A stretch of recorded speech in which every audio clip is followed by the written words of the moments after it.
আমরা গতকাল যে স্ক্যানারটি তৈরি করেছিলাম চার্টিংকে, আশা করি আপনি সেই ভিডিওটি দেখেছেন।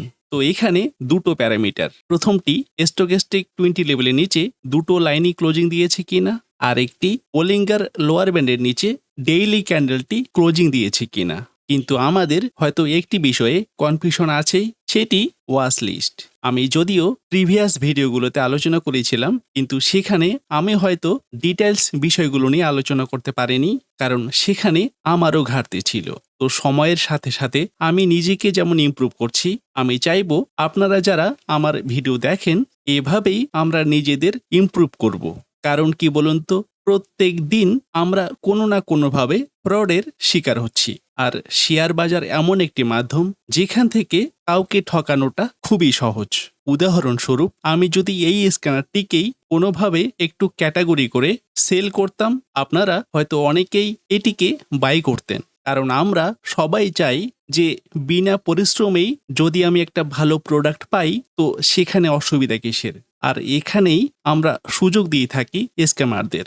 যারা স্ক্যামার তারা ভালোই জানে যে আপনার দুর্বলতা কোথায়, যেখানে আপনার দুর্বলতা সেখানেই হানা দিয়ে আপনার থেকে কিভাবে পয়সা বের করতে হয় সেই বিষয়গুলো নিয়ে ওরা রেগুলার গবেষণা করে থাকে। তাই আমাদের সতর্ক থাকতে হবে যাতে আমরা কোনোভাবেই স্ক্যামারদের কোনো সুযোগই না দিয়ে থাকি।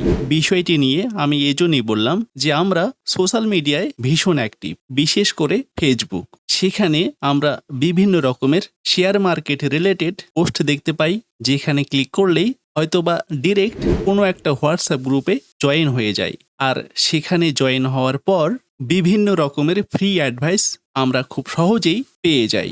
কিন্তু সেই ফ্রি অ্যাডভাইসের পিছনে অনেকগুলো রহস্য লুকিয়ে আছে, যেখান থেকে আপনার পুরো ব্যাংক অ্যাকাউন্ট পর্যন্ত খালি হয়ে যেতে পারে। তাই শুধু ফেসবুক নয়, আমরা যারা সোশ্যাল মিডিয়ায় অ্যাক্টিভ, আমাদের সব সময় সতর্ক থাকাটা খুবই জরুরি। তো নমস্কার, আমি মুকেশ, আবারও একটি নতুন ভিডিওতে আপনাকে স্বাগত। আপনি যদি আমাদের এই চ্যানেলে নতুন হয়ে থাকেন, চ্যানেলটি সাবস্ক্রাইব করে পাশের বেল আইকনে ক্লিক করে রাখবেন। তো আজকের এই ভিডিওতে আগামীকাল আমরা কোন কোন স্টকগুলোকে র্যাডারে রেখে ফলো করতে পারি, এই ভিডিওতে সেটা নিয়েই আলোচনা করার চেষ্টা করব। তবে আমি যে স্টকগুলোকে নিয়ে আলোচনা করব, আপনি কোনোভাবেই সেই স্টকগুলোকে রিকমেন্ডেশন হিসেবে নেবেন না। আমি এই ভিডিওতে যে স্টকগুলোকে নিয়ে আলোচনা করব সেগুলো শুধুমাত্রই লার্নিং পারপোজ।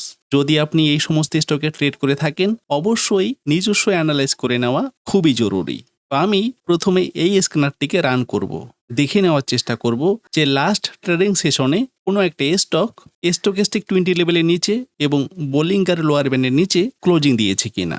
আমি যদি এখানে রান স্ক্যানে ক্লিক করি, নিচে যাব, কোনো স্টকই নেই যে স্টোকেস্টিক 20 লেভেলের নিচে এবং বোলিঙ্গার লোয়ার ব্যান্ডের নিচে ক্লোজিং দিয়েছে।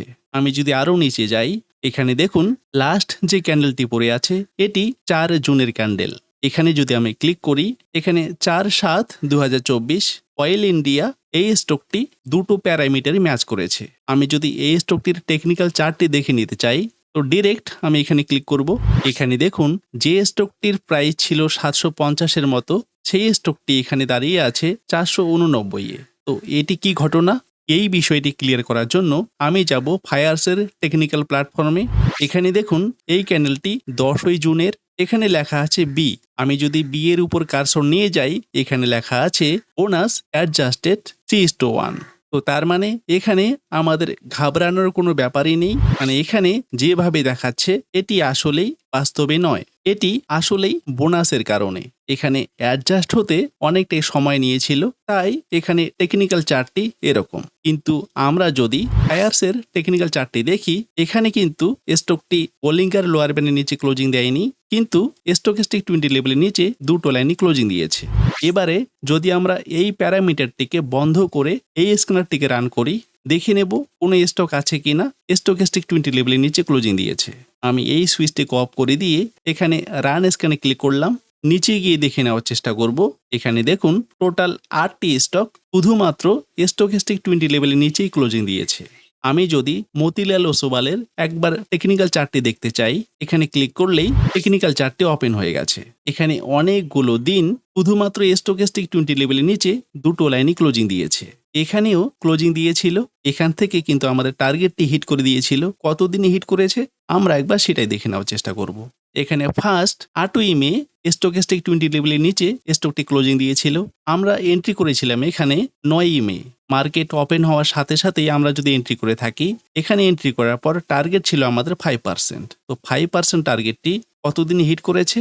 এখানে দেখুন 4 সপ্তাহ সময় লেগেছিল 5% টার্গেটটি হিট করতে, কিন্তু এখানে আমাদের টার্গেট হিট করেছিল। আর তার পরের দিনই স্টকটি গ্যাপ আপ হয়ে কতটা উপরে গেছিল? এখানে দেখুন স্টকটি 24% উপরে গেছিল। আর এই সমস্ত জায়গায় আমাদের হয়ে থাকে আফসোস, যদি কিনা আমরা এক্সিট করার পরেও এই সমস্ত স্টককে ফলো করি। কিন্তু আমি সাধারণত কোনো একটা স্টক থেকে এক্সিট করার পর সেই স্টকটিকে আর আমার ওয়াচ লিস্টেই রাখি না, কারণ ওয়াচ লিস্টে রাখলেই সেই স্টকে দেখে একবার চোখ যাবেই, আর চোখ গেলেই সেখানেই সমস্যা তৈরি হতে পারে। তাই যদি আমি কোনো একটা স্টক থেকে এক্সিট করি, সাথে সাথেই সেই স্টকটিকে আমার ওয়াচ লিস্ট থেকে রিমুভ করে দিই। তো এখানে স্টকটি কিন্তু টার্গেট হিট করে দিয়েছিল। আর এখানে স্টকটি অনেকগুলো দিন স্টকেস্টিক 20 লেভেলের নিচে, এখনো স্টকেস্টিক 20 লেভেলের নিচেই দাঁড়িয়ে আছে। আর এই স্টকটিকে যদি আমরা র্যাডারে রেখে আগামী সপ্তাহের জন্য ফলো করি, সেখানে হয়তোবা আমরা বড় একটা ভুল করব না। তাই এই স্টকটিকে আগামীকালকের জন্য র্যাডারে রাখতেই পারি ফলো করার জন্য। ট্রেড নেবেন কিনা পুরোটাই আপনার বিষয়, কারণ কোনো একটা স্টকে এন্ট্রি করার আগে অনেকগুলো বিষয়ই মাথায় রাখতে হয়, যে আমার হোল্ডিং পজিশনে কোন কোন স্টকগুলো পড়ে আছে, কতগুলো স্টক পড়ে আছে, সেখানে আমার কত টাকা পড়ে আছে, আমি যদি এই স্টকে এন্ট্রি করি তো কত টাকা লাগাতে পারি, কত টাকা লাগালে আমি চুপচাপ বসে থাকতে পারবো যদি কিনা এই স্টকটি 6 মাসেও টার্গেট হিট না করে দেয়। আমরা এখান থেকেই বিএসসির টেকনিক্যাল চার্টটি দেখে নেওয়ার চেষ্টা করব। এটি বিএসসির টেকনিক্যাল চার্ট। এখানে পর 3 দিন স্টকেস্টিক 20 লেভেলের নিচে দুটো লাইনই ক্লোজিং দিয়েছিল, কিন্তু এখানে একদিন বোলিঙ্গার লোয়ার ব্যান্ডের নিচে এবং স্টকেস্টিক 20 লেভেলের নিচে ক্লোজিং দিয়েছিল। তার মানে দুটো প্যারামিটারই একদিন এখানে ম্যাচ করেছে। আমরা যদি এখানে 25শে জুন মার্কেট ওপেন হওয়ার সাথে সাথে এন্ট্রি করে থাকি, দেখে নেওয়ার চেষ্টা করব এখান থেকে আমাদের 5% টার্গেটটি হিট করেছে কিনা। এখানে এন্ট্রি করার পর আমাদের টার্গেট ছিল 5%, আর যেটি 3 দিনেই হিট করে দিয়েছে, কিন্তু টার্গেট হিট করার পর ক্লোজিং কিন্তু নিচেই দিয়েছে। তাই আমরা যেমন এন্ট্রি করব অনেকগুলো বিষয়কে মাথায় রেখে, এক্সিটটিও করতে হবে সেই বিষয়গুলোকেই মাথায় রেখে। কারণ আমাদের যদি এখানে জিটিটি অর্ডার লাগানো না থাকে, আর আমি যদি লাইভ মার্কেটে না থাকি, তো সেখান থেকে কিন্তু আমাদের টার্গেটটি হিট করবে না। তার জন্য হয় আপনাকে লাইভ মার্কেটে থাকতে হবে, অথবা আপনাকে জিটিটি অর্ডারটি লাগিয়ে রাখতে হবে, তাহলেই এই সমস্ত স্টক থেকে টার্গেট হিট করে যাবে, নচেত নয়। আর এখান থেকে তো একদিনেই 5% টার্গেটটি হিট করে দিয়েছে, এখান থেকেও টার্গেটটি হিট করে দিয়েছিল।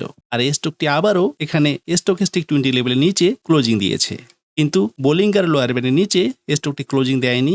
স্টকটি এখানে আবারও নিচে আসতে পারে, আর যদি আবারও নিচে আসে তো হতে পারে আমাদের হাতে একটা সুবর্ণ সুযোগ এই স্টকে এন্ট্রি করার। তাই এই স্টকটিকেও আমরা র্যাডারে রেখে ফলো করতে পারি, যে স্টক থেকে একটা আপ মুভ হওয়ার সম্ভাবনা আছে। এখান থেকেই আমি ইকুইটাস ব্যাংকের টেকনিক্যাল চার্টটি ওপেন করে দেখব। আমি হয়তো এই স্টকটিকে নিয়ে আগেই আলোচনা করেছিলাম, কারণ এই স্টকটি অনেকগুলো দিন ধরে নিচে, আর এখানে স্টকেস্টিক 20 লেভেলের নিচে দুটো লাইনই দাঁড়িয়ে আছে। তাই এই সমস্ত স্টককে আমরা যদি র্যাডারে রেখে ফলো করি, তো হতে পারে আমরা এই স্টক থেকে মোটামুটি 5% প্রফিট তো জেনারেট করতে পারি। কিন্তু কবে স্টকটি উপরে যাওয়া শুরু করবে, কবে টার্গেট হিট করবে, এই বিষয়গুলো আমাদের কারোরই জানা নেই। যেহেতু গত শুক্রবার টোটাল 4টি স্টক টার্গেট হিট করে দিয়েছিল, তাই আজকে আমি আগামীকালকের জন্য টোটাল 3টি স্টকই র্যাডারে রেখে ফলো করব। কারণ গত শুক্রবার যে 4টি স্টক থেকে আমি এক্সিট করেছিলাম, সেই ক্যাপিটালটি যাতে আমি কোথাও লাগাতে পারি, এজন্যই এই সমস্ত স্টককে র্যাডারে রাখা। তবে এই সমস্ত স্টকে আমি এন্ট্রি করবই এরকম কোনো গ্যারান্টি নেই। লাইভ মার্কেটের সিচুয়েশন দেখে যদি মনে হয় এন্ট্রি করার তো করতে পারি, আবার যদি মনে হয় এন্ট্রি করার নয় তো করব না। তাই আমার বলাতেই কোনো স্টকেও এন্ট্রি করবেন না। যদি এন্ট্রি করতে হয় অবশ্যই নিজস্ব অ্যানালাইসে এন্ট্রি করবেন। তো আজকের মতো এইটুকুই। ভিডিওটি যদি ভালো লাগে লাইক ও শেয়ার করবেন, কমেন্ট বক্সে আপনার মতামত জানাবেন। দেখা হচ্ছে নেক্সট ভিডিওতে। ধন্যবাদ, ভালো থাকবেন।